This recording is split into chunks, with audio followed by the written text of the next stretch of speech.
Roasted potatoes are simple and perfect. There isn't much that goes better with the roasted chicken from one of my other videos, and you can roast the potatoes and the chicken together at the same time. It's beautiful.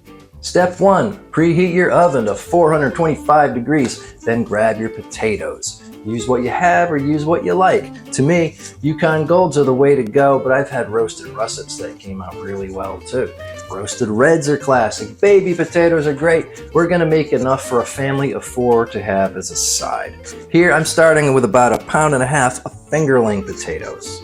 Step 2. Cut your potatoes down to roughly uniform chunks. If your potatoes are big, cut them into cubes. If they're small, cut them in half. Fingerlings, I like to cut them lengthwise.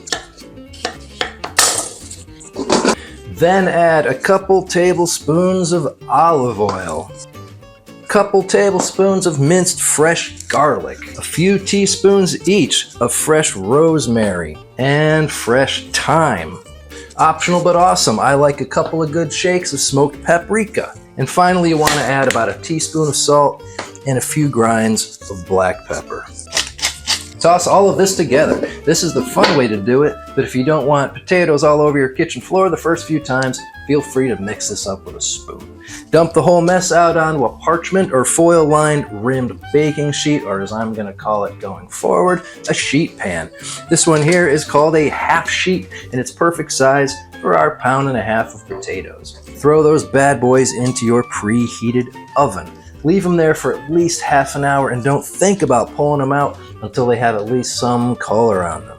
Like many things we'll make together, these are done when they're GBD, golden brown and delicious. Pay attention to your nose. You're going to smell this when it gets close. You'll smell the garlic browning first, and pretty soon your kitchen will smell like roasted potatoes. That's when you can check on them, but don't take them out until they're at least browned a bit, please. And that could be anywhere in the 25 to 45 minute range, depending on the kind of potatoes you use and how hot your oven really is. So pay attention to it. Start learning to rely less on your timer and your recipe and more on your nose and the experience you're building on each time you make this. And that's all. They're best straight from the oven to the plate, but the leftovers make killer breakfast potatoes, which is the very next video I'll have for you. So make sure you subscribe and come back. Thank you for watching all the way to the end. It does mean a lot. Thank you for that. If I helped you in any way, you can help me by hitting the subscribe button and throwing a like my way. If you have any questions, I'll answer them in the comments, so come on and say hi. I hope you learned something.